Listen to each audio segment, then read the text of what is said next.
guys, this is Tarot with Kittens, Weights, and Tarot, and today is episode 14 of my Improve Your Psychic Ability series. Now, I don't think I've added another video in this series in a little bit, so I thought it was time to jump on in and add another video. First thing I want to say is the whole purpose of this series is to get people comfortable in trusting their intuition, and our intuition shows up in a lot of different forms. You know, for me, intuition is just, of course, what I believe that it's just something that everybody's born with. It's something that has helped us to navigate our environment here on Earth, both the seen and unseen, and it's just part of being a human being. It's as, you know, natural as breathing. Now, of course, you know, our culture, society, religion, whatever you have, has maybe placed certain thoughts or feelings or beliefs on that intuition and either demonized it or, you know, called it heresy or whatever, you know, it may be. But for me, it's just a part of being a human being. And so I want to, you know, help maybe break down some of those walls people have to just trusting their own intuition and doing it in a safe environment such as this. So what I do with these videos is I give you guys a little bit of an activity, and then I do a follow-up video. So today, Friday, you'll have this video, and then you'll have the weekend to kind of do your follow-up activity. And you can either make a video response. You can if you want to, but really in the comments section down below is where I see, you know, everything that you got out of this, and then I respond to it in the next video. So that way, not only are you able to try out the exercises for yourself, but you also get feedback from me.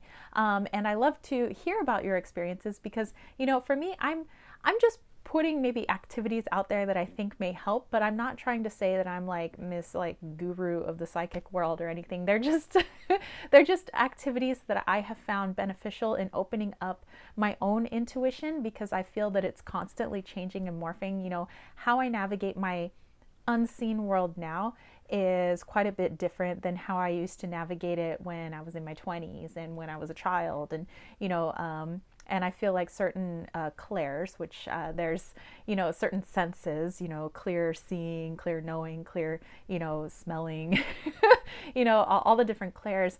I feel like some that didn't used to be as strong have gotten stronger, and the ones that were strong are like even stronger.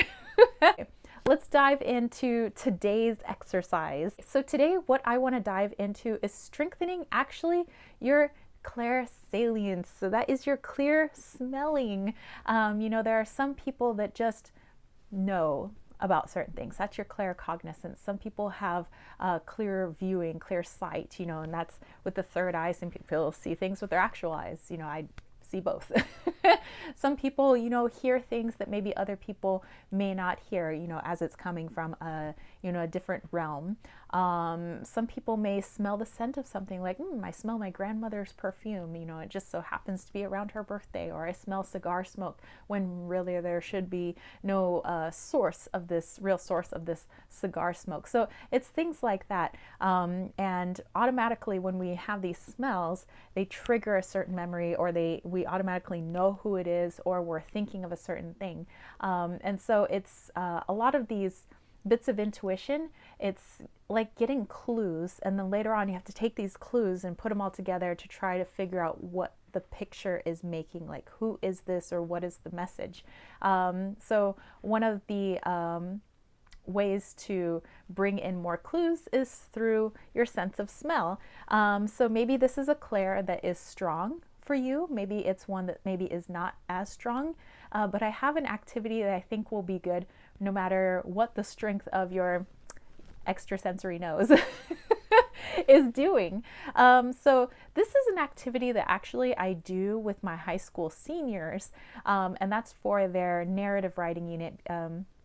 Because actually right now they're, you know, writing in for their UC prompts, and they have their, you know, their Common App, and, you know, all this stuff. They're writing for scholarships, and so they have to get into the habit of doing narrative writing and being able to show and not tell, and, you know, being more elaborate about their environment and, you know, what it is that they're trying to say, so that they, you know, jump off the page in their essays. But okay, so anyway, the activity that I have, it's called smelling stations, is is what they do. And it's getting them to see the world more creatively. And so I have 10 items kind of spread out throughout the room, and I kind of have a big classroom. And it's 10 different things. So like I had a piece of Palo Santo in one of my little Tupperware things. I had vinegar. I had a laundry, a dryer sheet. There you go. So there was like a dryer sheet in there. There was some essential oil that had, like, it was water, but I put a couple little drops of essential oil rose in there. There was another one where I put spearmint, you know. So anything with like a pungent smell. I even put some oregano, just like put it in one of the Tupperwares. And they couldn't say exactly what it was. They had to describe the feeling and the memory that came about. And so that's what I want you guys to do. You guys are going to be doing what my high school seniors were doing. And this is so that you can start creating experience with smell so that you can be more open to receiving information through this particular, you know, tool, which is your nose, your scent. And those of you that maybe already receive information this way, maybe this is a way that you can hone in on this ability a little bit more. So I'm going to tell you to take 10 items that have a strong scent in your home, nothing that's harmful, you know, fumes wise, because, you know, obviously I don't want to harm my students. I don't want you guys to harm yourselves either. So, you know, no car exhaust, you know, let's be smart about this, people. But, you know, if you want to put, you know, like vinegar or, you know, laundry detergent or, you know, dish soap, hair gel, you know, anything that's got a strong scent, sunblock, you know, something like that. And then, you know, put them all around if you want to get fancy, or you could just, you know, literally just like have a sniff in the can or the, like, you know, bottle or whatever it is. Again, making sure that it's nothing that's going to kill brain cells. Okay, just, you know, a little FYI here. And I want you to start writing down what is the feeling that comes about. Like, let's say you're smelling sunscreen. Automatically, I have a feeling of being at the beach. It's a feeling of joy. It's a feeling of relaxation. It's a feeling of fun and jubilance and, you know, all of this. And I start just writing it down. And the whole purpose is so that, you know, if you start to come across scent that there's no real source for, so, you know, this is like an extra sense, you know, scent that's coming around. You start building a vocabulary of, you know, for that scent. So let's say I do smell cigar smoke, and, well, windows aren't open, nobody's smoking cigars in the house, like there's no real reason for this cigar smell, but I've already built up a vocabulary of what cigar smell means for me. For me, it means my grandfather, number one. You know, but it also means male, it means masculine, it means older male. You know, I start, you know, I'm getting, you know, starting to see like a scene in my mind. But I have this like vocabulary to fall back on, so it starts creating a picture, and I'm like, okay, and I can kind of put that information down. And then let's say now my other senses are coming into play. I start hearing something, or I start just, you know, maybe visualizing something, and I start putting all these pieces together, and it starts to make a clearer picture. So let's not discount our nose here, and let's bring it into the action so that we can get a clear picture of the unseen world around us. So this is your mission, is to take 10 items in your house, none that are noxious, none that are going to kill your brain cells, you know, nothing like that, and start building a vocabulary with them. Don't just say, this was laundry detergent.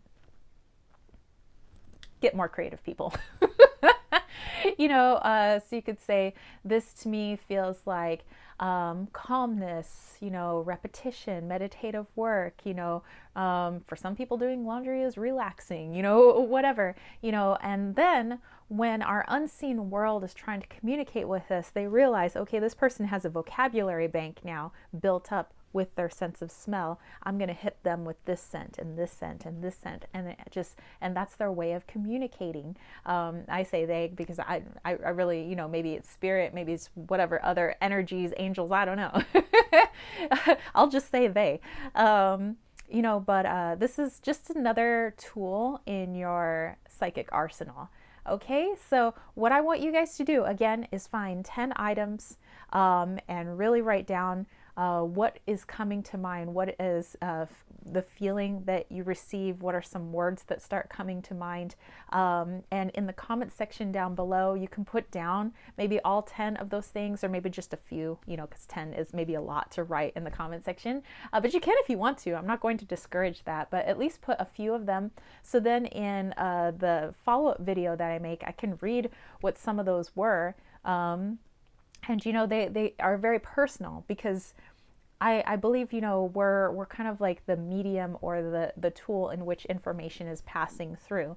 And so, you know, what a you know, cigar smoke means to me may not be the same as what it means to you, and that's fine, because we're two different people and we're just translating the information through our own lens. So I'm never going to tell you that anything is wrong, because I'm not you. You know, and that's how it should be.